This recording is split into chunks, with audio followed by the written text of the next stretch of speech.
তিনিচুকীয়াৰ লেখাপানীত উত্তৰ পূব কয়লা ক্ষেত্ৰই কয়লাৰ মুক্ত খনন কৰিবলৈ লোৱা কাৰ্যত সৰব ৮টাকৈ জনজাতীয় সংগঠন ৰাজ্যৰ সৈতে কোনো আলোচনা নকৰাকৈ একপক্ষীয়ভাৱে অতি কৌশলেৰে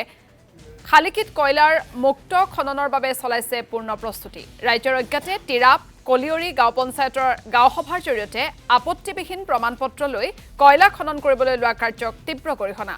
নিয়মাৱলী ভংগ কৰি ময়মতালিৰে কয়লাৰ মুক্ত খনন কৰিলে উত্তৰ পূব কয়লা ক্ষেত্ৰৰ বিৰুদ্ধে আন্দোলনৰ সংকাৰ সংবাদমেল যোগে খনন প্ৰকল্প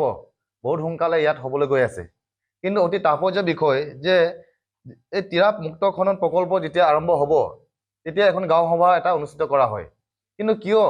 এই তিৰাপত বসবাস কৰা আমাৰ খিলঞ্জীয়া জনজাতীয় সংগঠনসকলক কিয় এই গাঁও সভাত নিমন্ত্ৰণ কৰা নহয় এইটো আজিলৈকে আমি আগতো পূৰ্বতো আমি দেখা পাই আহিছোঁ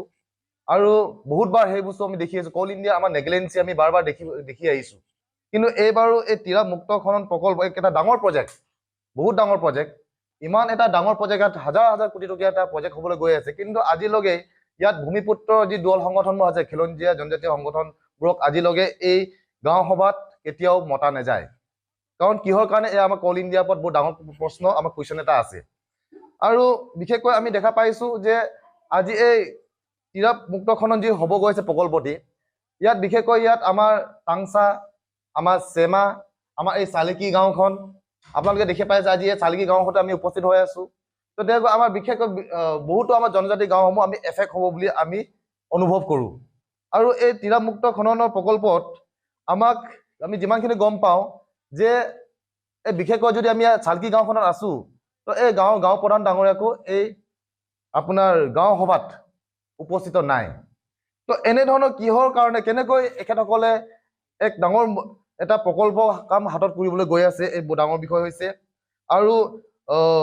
আমি 11/2/2026 চনৰ গ্ৰাম সভাক আমি যি অনুষ্ঠিত হৈছে আমি বহুত দুখ পাইছোঁ লগতে তিৰাপৰ যি আপোনাৰ অপেন কাষ্ট মাইনিং হ'বলৈ গৈ আছে তাত আমি ইয়াত যিটো তিৰাপৰ আমি সংগঠনসমূহ হৈ মেলি জনজাতীয় খিলঞ্জীয়া সংগঠনসমূহ হৈ মেলি আমি ট্ৰাইবেল সংগঠনসমূহ হৈ মেলি আমি কল ইণ্ডিয়াক আমি প্ৰশ্ন কৰিছোঁ আমাৰ বহুত কুৱেশ্যন আছে যে ইয়াৰ বাউণ্ডেৰী ডিমাৰ্কেশ্যনসমূহ কেনেকুৱা হ'ব কাৰণ ইয়াৰ ৰাইজে বহুত শংকিত হৈছে ইয়াৰ জনজাতীয় দল সংগঠনসমূহ আমি বহুত শংকিত হৈছোঁ কাৰণ আমাৰ মানুহবিলাক যদি কাইলৈ এই মুক্তখনত যদি এফেক্ট হয় কাইলৈ আমাৰ এই মুক্তখনত যদি আমাৰ মানুহবিলাক যদি ঘৰ বাৰী শেষ হয় তেতিয়াহ'লে আমাৰ মানুহবিলাক ক'ত যাব ইয়াৰ প্ৰজেক্টবোৰ কেনেকুৱা তো সেইকাৰণে এই বিষয়বস্তুসমূহ কল ইণ্ডিয়াই বহুত গুৰুত্ব সহকাৰে ল'ব লাগিব আৰু আমি কল ইণ্ডিয়াক আমি ক'বলৈ অনুৰোধ কৰিছোঁ যে আপোনালোকে অতি সোনকালে ইয়াত যিকেইটা জনজাতীয় সংগঠন আছে ট্ৰাইবেল অৰ্গেনাইজেশ্যন আছে আপোনালোকে আমাৰ লগত বহিব লাগিব আলোচনা কৰিব লাগিব আৰু বিশেষকৈ আমি বুলিয়েই নহয় ইয়াত আমাৰ এফেক্টেড আমাৰ গাঁওবুঢ়াসমূহ আছে আমাৰ ইয়াত চালকি গাঁওখন আছে আমাৰ ক'বলৈ গ'লে আমাৰ ৩ নং মুলঙৰ লাংচিং গাঁও আছে তেনেকুৱা আমাৰ ভালেমানখিনি আমাৰ জনজাতীয় গাঁওসমূহ আছে সেই গাঁওবুঢ়াক আমাৰ সংগঠনৰ লগত বহুত জৰুৰী যদি কাইলৈ যাতে এই প্ৰকল্পটিয়ে আমাৰ মানুহবোৰ এফেক্ট হৈ মেলি কাইলৈ যে আমাৰ মানুহ হাহাকাৰ সৃষ্টি হ'ব নালাগে কাইলৈ যদি ইয়াত যদি কিবা এটা যদি ডাঙৰ পৰিস্থিতি যদি সৃষ্টি হয় তেতিয়াহ'লে আজি আমি কৈছোঁ যে এই গাঁও সভাতে হওক যিকোনো আমি এই প্ৰকল্পৰ লগতে কোনো আলোচনাত আমি আজিলৈকে বহা নাই